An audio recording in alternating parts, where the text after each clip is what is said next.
It is the technology show where we translate geek into regular speak. I'm on my own this week. So unfortunately, I had a guest lined up for the show today. I think she's actually in Canada because we're working on New York time, but I think she's Canada based. And we just couldn't get it to align the time zones. The problem actually came when we changed for daylight saving. So, of course, when you leave me on my own, it gives me a chance to go down the rabbit hole. And there's definitely some very Apple-centric things. Hint maybe in the name of the show is Unleashed.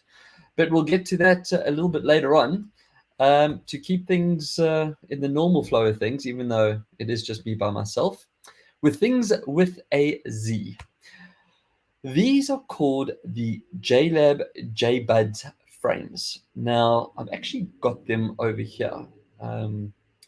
That's what it looks like. I can take my glasses off. I probably won't be able to see too much while we're doing this, but for now I'll do it. So basically, what you do is you clip these onto your glasses frames.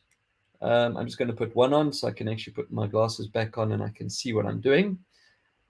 And we'll try to have to turn that way. There we go. So you can see they sit on my frame. And these, as you would have guessed, are little wireless headsets. So the JLAB JBUDS frames, two Bluetooth wireless headsets.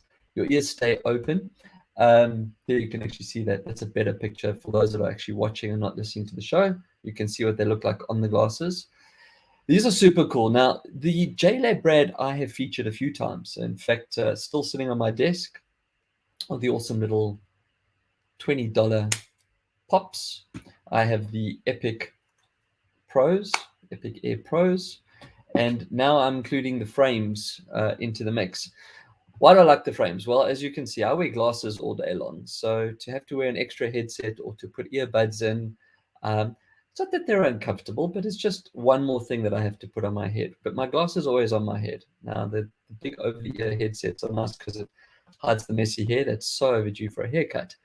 But going back to the frames for for a second, I have featured other pairs of glasses before. I did the Bose, and I did Lucid. Lucid is a fantastic startup out of the States as well, where you have the sound that plays. So it plays over the ears through the glasses. There's nothing covering your ears.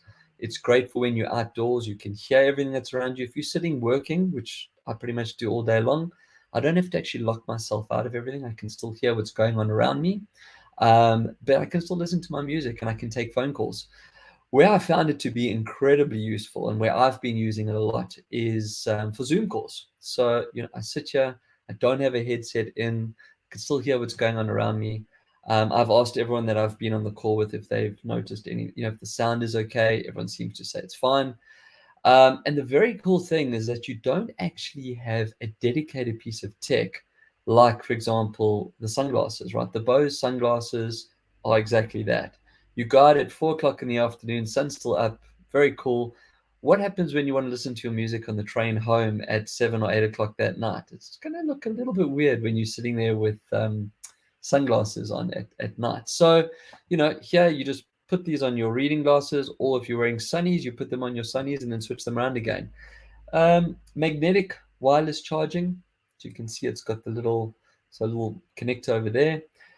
That is a bespoke connector. I have moaned about this before. I do understand why people do it. If you think about it, there's not exactly much room on those to slide a USB-C port in. The holes at the back are the speakers and the microphone. Could they have put a USB-C in there? Probably. I don't know what the inner workings are like that, to manage that. The EU has now standardized the USB-C for its chargers. We spoke about that a week or two ago. But I'm not going to take away from what the product is. These frames, what they called, I'm looking at the picture of the frames. They're fantastic. Head on over to the smemall.org. Search JBUDS, you'll see them there. The prices are marked in US dollars. They're $49.99, so I think that's about $60 Australian. Highly recommend them. They're not super loud, right? You're not buying frames to sit there and listen to your deep bass pumping music. This is designed for exactly what you can see in the picture. They're lightweight, they sit on the glasses, you don't even know that they're there. You can hear what you need to hear, you can hear the music playing in the background. Very cool. I'm really, really loving the products that are coming out of JLab. I hope to get more toys coming through that I can review. In fact, I think I'm just looking at my pile of toys. I think there's one more headset that I can review. I don't think I've reviewed it yet, but shout out to everyone over in the States. Winter, the team, thank you very much again for getting these through to me. I really do love them. I use them every single day. There go the questions now. Well, Brett, why aren't you using them now for the show? Well, if I had them on for the show, it would have taken the surprise away. And I also don't know what the Bluetooth connectivity would be like when it comes back into my studio software, because they recommend we don't use Bluetooth microphones. So there's the answer for anyone that's going to say, well, why didn't you wear them? Right, what else do we have? The featured merchant in the SME mall. How did you guess? JLABS. So JBUDS Frames, as I said, just search JBUDS when you get there, or type in and type JLab. There are some other JLab products featured there. The other two headsets that I showed you as well in the mall, so you can have a look see. Okay, well, that brings me to the end of Things with a Z. What do we do? Business tech news. Okay, so I had this slide up last week. This was the LinkedIn went down for a few hours. We still don't know what happened. There's been no official statement, so I don't know. But what I can tell you, and the reason why I put this slide up, they've pulled the plug on China. So I just want to sit and for a second and just think about this. I have a lot of people that I actually do business with in China. I know a few people that live in Hong Kong, and yes, Hong Kong is part of China, and yes, LinkedIn's probably pulled in Hong Kong as well. In fact, I need to reach out. Stephen, I'm going to send you a message and ask you to just confirm that for me. But let's think of the ramifications for this. So the reason that Microsoft pulled LinkedIn from China was because they don't want to jeopardize the sales of the Microsoft products, i.e. the Office suite. So they capitulated. They basically gave in to the request of the Chinese government, and they pulled the plug on LinkedIn. This, for me, is a problem. LinkedIn is a business network. We do business with China. We basically, well, as I said, I have a couple of colleagues there. I've bought products from China. I'm sure a lot of people have as well. So I'm not sure that defending your business means you should capitulate and pull out a social network. And again, even to the Chinese government, it's not Facebook, it's not Instagram. This is a business network. Your whole country thrives on producing and exporting products. And just think about that for a second. How are we going to find people to deal with in China when you don't allow Chinese companies to interact with the Western world through LinkedIn, which is pretty much the main business network? Hashtag fail. Anyway, so that's still no update though as to why the outage was. Right, AGL. So for people that don't live in Australia that listen to the show, AGL is a utility provider here in Australia. So your electricity, your gas, I'm not sure what else they do. I know them for electricity and for gas. They've made a really, really clever move. I think this is a great move, and it might even be a reason for me to even consider changing to AGL. Now, for those living in South Africa, and there might be other countries in the world where you have no choice. In South Africa, it's Eskom. You buy your electricity from one supplier. That's it. It's price fixed. Same for petrol. There's no price variance at the petrol pump. You pay the same price. AGL, and here in Australia, we can choose our providers, and they're always offering fantastic discounts to try and get you to move. In fact, I've got a mate that's moved a few times just to keep pushing his price down. So if you have time and you're creative, you can actually get your price and your electricity and your utilities down. But why am I contemplating moving to AGL? And more importantly, why do they make it onto the technology show? Well, I'm glad you asked. So they've just announced an electric vehicle subscription model. Right. So I've been following the whole subscription model for cars for a while now because it makes sense. I've never owned a car in my life. I've always leased a car. So the difference being that when you lease a car, after a certain number of years, you just hand the keys back. You don't owe any money. You don't make any money. Whereas with a HP, purchase with interest, You pay off with interest, and after, let's say, 5 or 7 years or whatever your term is, you own the car. This is a very, very clever model, and it just shows that the marketing people over at AGL are really switched on. I did. So basically, there are 7 models that you can choose from at the moment. There's 3 that you can see up on the screen. For those that aren't watching, I've got the new little MG EV, the Tesla 3, and the Kia Eniro, I think it's called. I have to look at the other screen, ENIRO.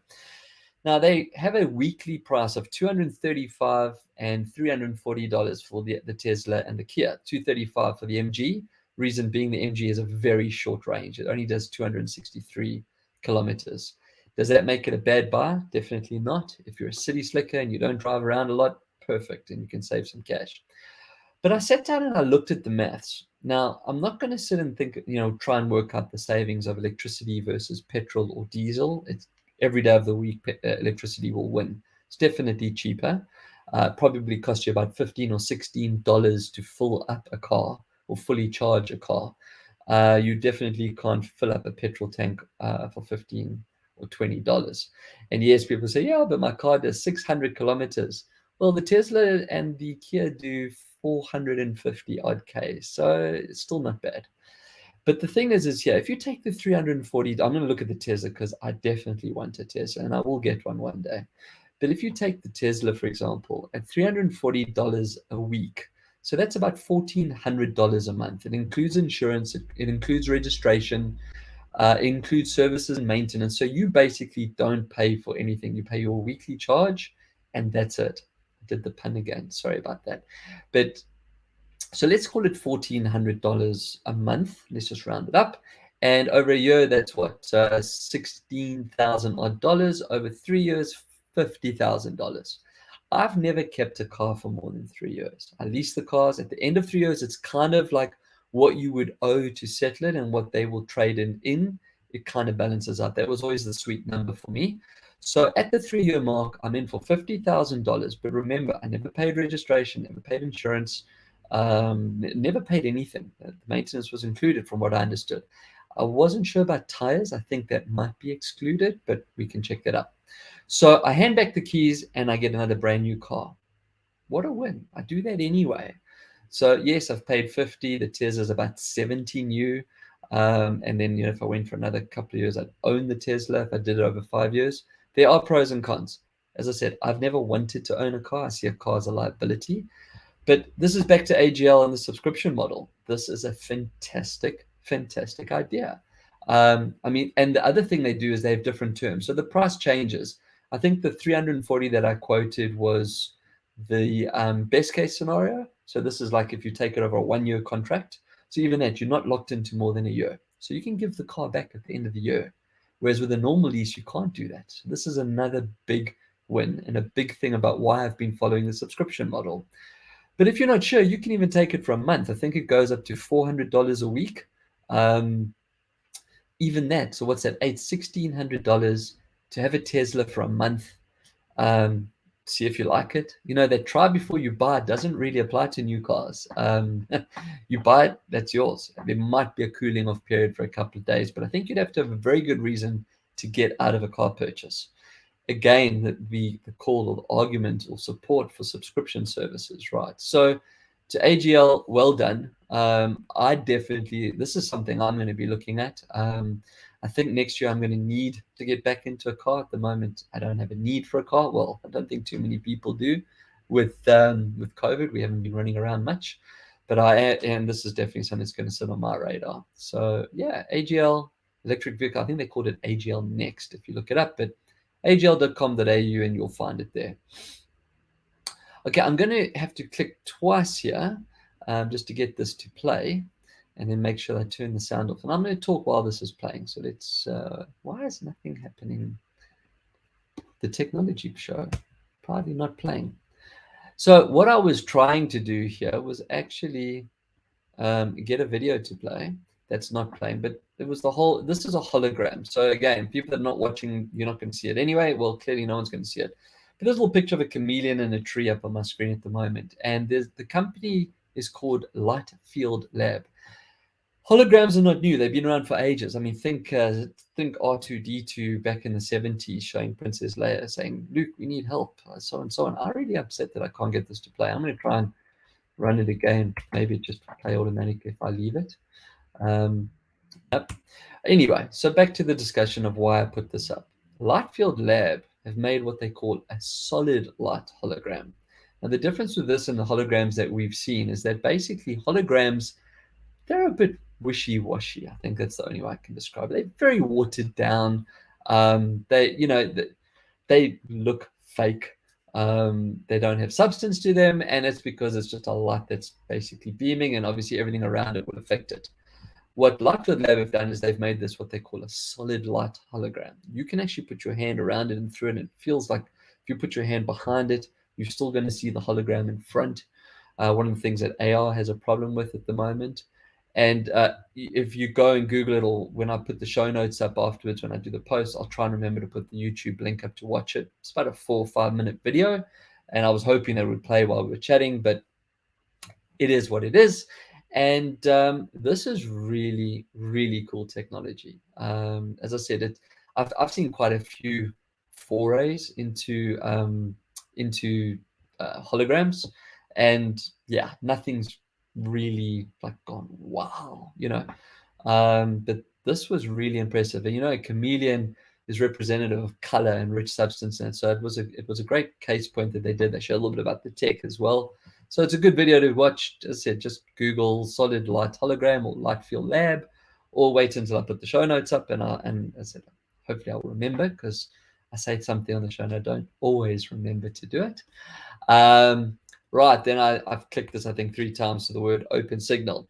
So OpenSignal, I've actually got a t-shirt from OpenSignal. I met them as a small little initiative in Barcelona at Mobile World Congress 2012, I think it was years ago, another lifetime ago. I do miss Mobile World Congress. But anyway, OpenSignal is a data analytics research company. What they do is they research everything with regards to the signal and signal strengths of mobile connectivity. And then this data is obviously quite important. If you're planning something that's data heavy, you need to know which towers are available, and so on and so on. So they do a good job, and they provide a good service to the telco industry. Here's an interesting thing. So the recent report that they've recently done has found that the mobile phone companies, this is in the US, are clearly overstating the spread of high-speed 5G services. So they found that despite the advertising, and I mean, if you've watched any of the American advertising, you see Verizon, the biggest and fastest 5G in America. In fact, here between Optus and Telstra, they choose their words very carefully, like the fastest 5G or the most 5G, as in the most towers. So what they've done is they've put this claim of widespread 5G coverage to the test and the research. And what they found, T-Mobile, which is one of the suppliers, only has 34.7% of the time. So when you connect to a 5G enabled tower, only 34.7% of the time are you actually getting 5G. That's the winner of their research. AT&T, which is actually the biggest telco in America, only gets 16.4%, and followed by Verizon at 9.7%. Now that's pitiful. Okay. The part that's scary though is they're saying that these stories are similar throughout the world. South Korea, which when it comes to connectivity is probably the best in the world. I'm talking about their normal internet speeds as well. Hey, NBN, please take a tip from South Korea. Hashtag just saying.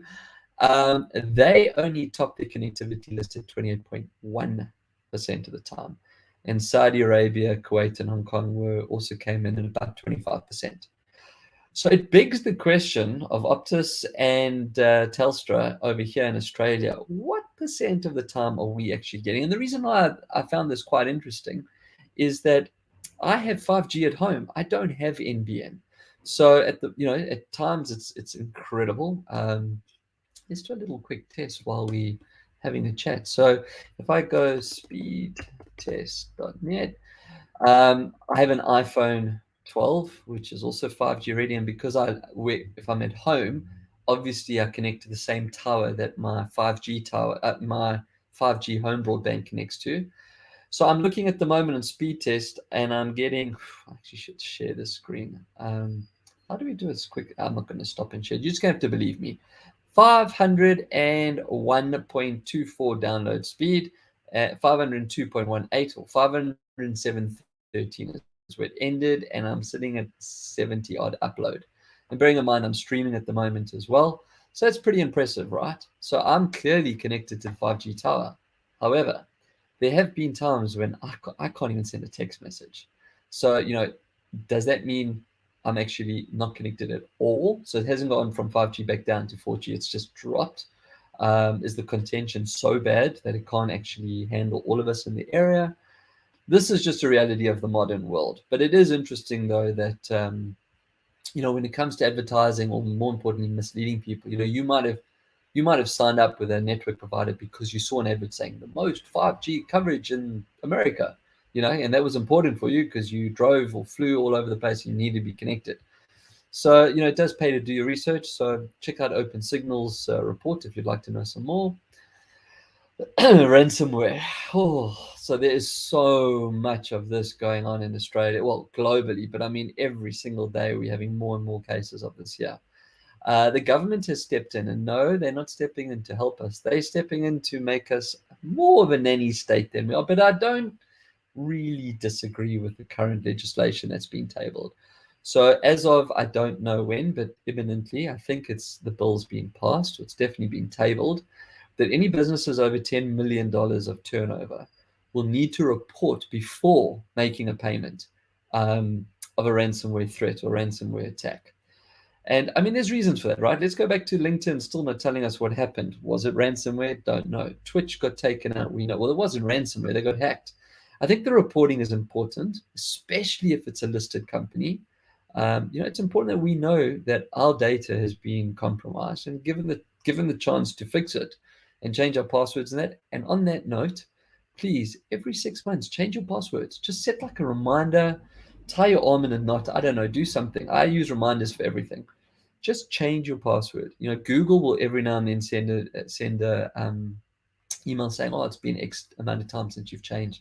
I've got a couple of Gmail accounts that I use for one or two things, like when I'm testing stuff. So I don't really use the accounts. I don't really care about the data. And in fact, there's no data inside there. But basically, I'll get an email saying, "Oh, it's been a year since you've changed your password," and I'll go and change it, even though I'm not worried about the site. It's just, why not? So set a reminder, change your passwords, and it can be a simple change. You could even make a sequence. I don't suggest you make a sequence because the hackers will try that as well. But if you're finding it really hard to remember, get a thing like LastPass, or there's another one, LastPass is LogMe, and there's a few password remembering tools that can remember it for you. So you change it, the pop-up will pop up and say, "Do you want to update your password?" Go yes, and you don't have to remember it anymore. So yeah, just bear that in mind. Back to the reason, and the part of the bill that I read through as well is, it will be a criminal offense to buy or sell malware. Really? Like, I can't. So before this bill passed, it was cool for me to sell malware or distribute malware. I mean, come on, surely you don't need to put that into law. Like, it's malware. It's not like happy unicorns with chocolate sundae dressing. It's malware. You shouldn't be selling it. You shouldn't be distributing it. You shouldn't even be holding on to it. Now, I remember the days when viruses started, people putting them on flash drives and keeping them as if they were pets in an aquarium. And all it takes is one idiot to go, "Oh, I need a flash drive to back up a file. Working late at night, work the whole way through the night, and need to get to the printer in the morning, put the drive in, and poof, machine gone." So yeah, people stopped doing that for a while. Anyway, so that's another nanny state thing. Right, I said at the beginning of the show, when you leave me on my own, I get to indulge because there's no one here to talk me down. There's no one here to call me out. So put on fanboy hat. Alex, we need you back, mate. Last week you jumped on the show as our guest co-host, and you put an Apple hat. I also actually forgot to give a shout out to Aria Sternberg early on, another co-host, for the hologram post. He was one that sent that through to me. Anyway, back to some self-indulgence on the Apple Unleashed event, which was day before yesterday. Super, super exciting. So if you're watching the show, you can see up on your screen 2 MacBooks back to back. I chose that picture for a reason. One, that's the 2 new colors that the new MacBook Pro is available in. They've changed from the 13 and 15-inch configuration to a 14 and 16-inch configuration. Before I go into the MacBooks, well, actually, no, we've got the slide up there, so let's talk about them. So if you have a current MacBook Pro like I do, there is an earphone jack, if I remember correctly. Yep, there is an earphone jack, and there are 4 USB ports. That's it. 2 on the one side, 2 on the other side, and it has a touch bar. Waste of time, but it has a touch bar. If you have the MacBook Air, I think you only get 2 USB-C ports and an earphone jack and no touch bar. And there was a MacBook Pro that was configured also with just 2 USB ports and no touch bar. So then those were price variants and hardware variants, blah, blah, blah, blah, blah. Gone. What Apple's done is they've actually listened to pro users. Well done, Apple. Actually see a comment has just popped up here. Thanks, Tess. So I always mention Apple, and Tess is like, oh, thank God, Brett's okay. He's actually mentioned Apple on the show. So Tess, I said at the beginning of the show that I've been left on my own. So here we go. So this new configuration, Apple has listened.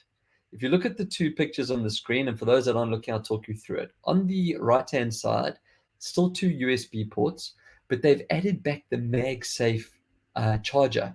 So I think this is now called MagSafe 3.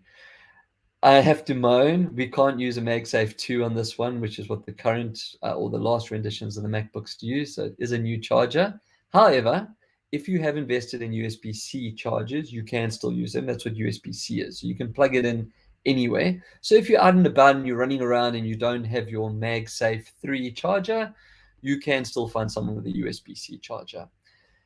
The MagSafe charger, though, means that you can have that, and they have on the other side, you can see there's only 1 USB-C port. So they've taken away 1 and put the MagSafe, so it's dedicated power. It's not a bad thing. Everyone's going to say, oh, I'd much rather have an extra USB-C port. Why? If you're charging, you don't have the port anyway. So well done. Really love that.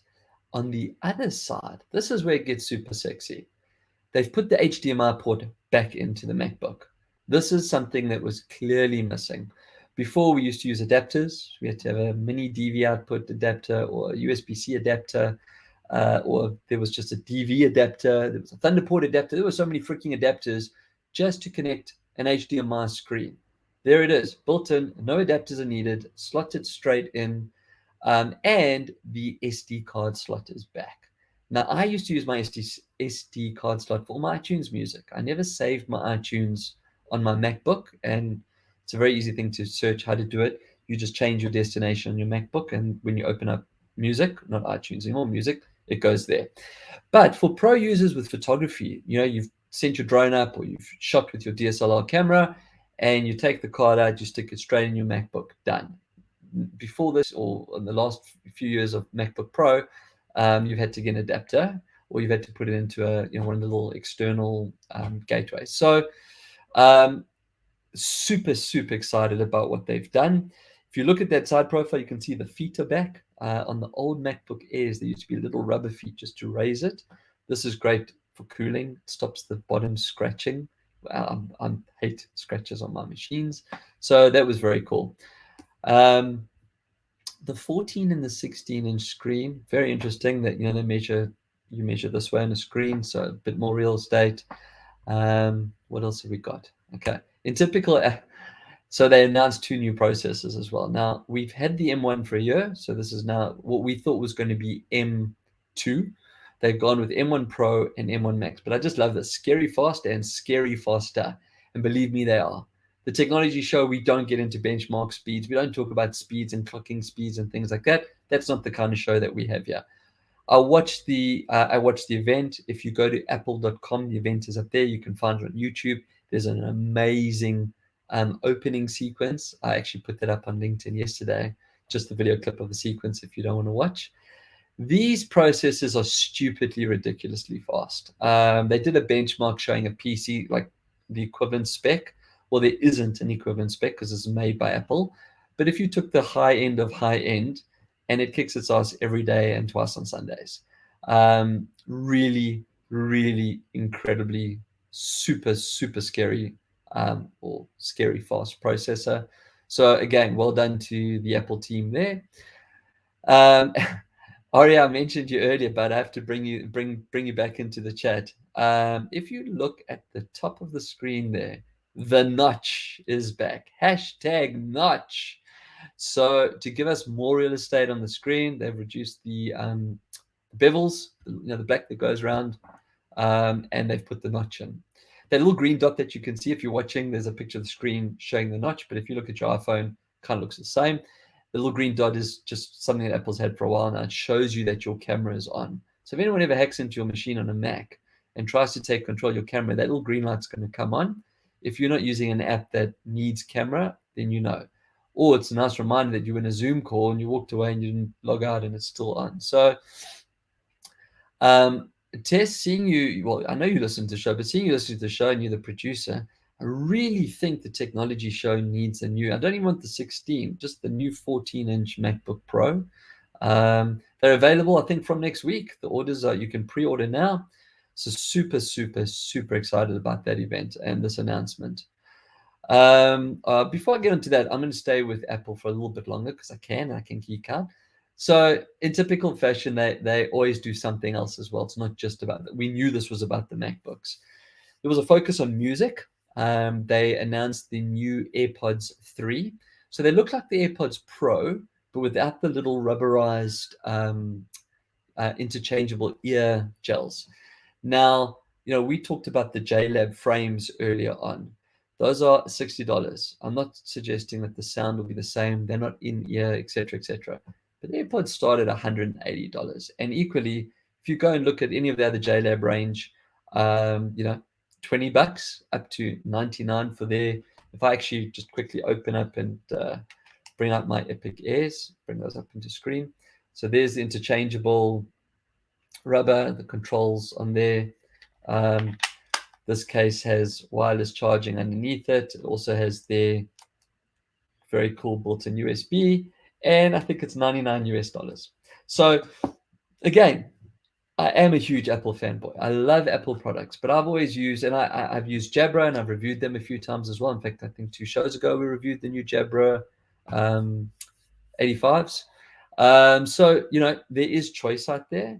But again, if you're inside the Apple ecosystem, it does have some added benefits with the OS. It just opens and closes and it connects automatically. But the one nice thing about the new Apple AirPods is they are now finally, sweat and waterproof. So, or resistant proof, I think was the words that they used. So obviously 1 meter of water. There are limitations. You have to read the IP rating. But yeah. And then the other thing what they did with music, they announced new colors. For the HomePod minis. So there's some nice new colors in there. So, if you're putting them into different rooms, you can now start to color coordinate. And the last thing, which was clearly there was a focus on music before they got into the big event, which was, the MacBooks, is they've launched a new subscription. So you can get Apple Music single user and you can get Apple Music family. I think the single is about $7 or $8 a month. The family is about 12. I think I'm quoting US here, right? They've just launched Voice, so it's reduced to $4.99 or $5.99 somewhere there. So it's cheaper than the single user. But here's the catch: you can only access your music library, Apple Music, all 75 million songs, with Voice. So you won't be able to open up your music app using your hands and controlling the music app. You have to talk to it. So you have to go. Well, I'm not going to go, hey Siri. Well, hey Siri. She's not even listening to me. Good. So well, that's actually not good, right? That's a fail. Hey Siri. Yeah. Okay. I love the yeah. I love the fact that she's using South African. So you'd have to do that. She does listen. She activates, and what they've done is using artificial intelligence. They've put playlists together. So you could go, hey, say the name, play the work motivation playlist, and it will find a curated AI generated playlist and play it for you. Or, play sitting in a restaurant listening to cool music playlists and so on. And that's what's going to be coming. So it's some exciting stuff in music. Taking the price down to $5. Penny Pen, I know you're going to love this. I know you're an iPhone user as well. And Penny, you build everything. from Redmus, Penny, shout out, using voice. So here's something to have a look at. And in fact, yeah, I'd love to see your comments on that. I'll tag you up in the show notes, and maybe you can send me what you think. I'm sure you would have seen the announcement yesterday. So unfortunately, that brings me to the end of my little self-indulgence. Again, don't leave me alone on my own if you don't want this to automatically turn into a Brett Loves Apple show. That slide popped up. We spoke about this last week when Alex was on the show. For those of you that don't know me, that aren't watching the show and rather listening to the show, the side up is for the ASCA, Australian Seniors Computer Club Association. It's the 23rd annual conference. It's a non-profit organization helping our seniors feel more comfortable and stay connected online. There's a lot of really cool information on there. It's a one-day event. Tickets like $30. Just visit asca.org.au, ascca.org.au. Yeah, come and spend the day with us on the 10th of November via Zoom. And, if you know someone that would benefit from maybe learning a bit more about cool tech, send the link over to them. And that brings me to the end of the show. Now, we've been playing Does Brett Really Know? Last week, Brett didn't really know much. Alex gave me a hiding last week, but it was still fun. So hopefully next week we'll have the segment back. But I get questions all the time. So I thought just to wrap up the show, let's do a couple of questions. These questions, yes, are very Apple-centric, and I just thought it was a great way to finish off the show. So, question number 1, is it safe yet to upgrade to iOS 15? Let me clarify the word safe. It's always been safe to upgrade to iOS 15. Apple would not release a product that's not safe. So I think maybe what they're saying is it safe that they're not going to lose their information, or they're not going to have their phone crash, or watch not work, etc., etc. So the honest answer for me, I haven't done it yet. I'm still on iOS 14. I have put iOS 15 onto my iPad. I'm loving it. Great UI, really nice experience. Haven't had any issues. I'm always the guy that waits for the 0.1. So at the moment, I think it's 15.0.2. I don't know how many 0.0 points whatever's come, but as soon as it goes 15.1, that's when I upgrade, because they use the 0 and all the .1, .2, .3s just to get the last of the bugs out.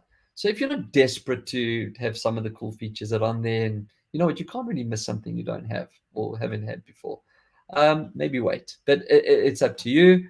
What I do say, please, anytime you're going to upgrade software, do a backup, send your stuff to iCloud, just make a backup. Things can go wrong, and that's, you could lose connectivity, battery could die, there could be anything that could go wrong. So always have a backup.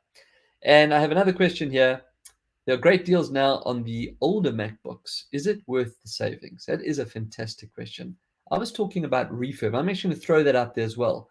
If you go to the Apple website, apple.com.au, and look for refurb, they sell refurbed products there as well. And you can get an amazing deal on a refurb product. And the reason that Apple has refurb products, well, it can be like someone bought it and had a 7-day cooling off period and didn't like the color. It comes back, it goes through the refurb process, new battery, new this, new that, boom, and it's back out. The box got damaged before it made it to the store. Refurb. And then, of course, there could have been a serious problem with it. Something failed on it, it goes back, and they refurb it. But to the question of buying the older Mac. So I'm going to say yes. However, I'm going to say yes once you've identified what you're using the machine for. If you're one of those people that use a MacBook because it's cool, and it is cool, to surf the internet, to use either Office or Apple's version of Office, emails, watching movies, listening to music, playing a bit of gaming even, any of the old MacBooks the last 3 years are fine. The processors can handle all of that, can do everything you want. So why not take advantage of the good deal? However, if you are someone that works with high-res images, music, like as in not listening to music, composing music or editing music, film, if you are a gamer, the new MacBooks run at 120 hertz refresh rate. So, then you might want to consider the new machines, because also with the and that's the other thing, the M1 processor, in other words, the MacBook that's just become last season. That processor is insanely fast as well. I mean, it really is insanely fast. It's still better than a lot of the PCs out there. So you wouldn't be getting a bad deal. And if you went one before that to the Intel, you still wouldn't be getting a bad deal. And I'm talking about 3-year-old technology. So, but back to the new MacBooks, if you are going to be doing heavy lifting, the new MacBooks, I think, connect to 3 different screens as well. So always ask yourself the question with hardware, what do I currently use it for? What will I need to use it for in the next years? I will never use the word future proof. There's no such thing. There's no future guarantee of anything. We don't even have a guarantee of the future. So how do you guarantee tech? But try and predict and say, if you're a budding musician, the chance, or budding DJ, chances are you're going to get better. But then you're going to need a machine that can lift and do the heavy work. You might want to consider the new machine if you're in the market for a new machine. So hopefully that answered the question. I think that brings us to the end of it. That's normally what we do when it comes to Does Brett Really Know, or Q&A. So let's see, there's any slides left? No. So thanks again to TCL as always. I mean, this was a very Apple-centric show, but for being the sponsors and sponsoring the technology show. You can find us at our YouTube channel as well if you look for SME TV and podcasts. And that pretty much takes us to the end. So until next time, keep your screens clean and your knobs shiny.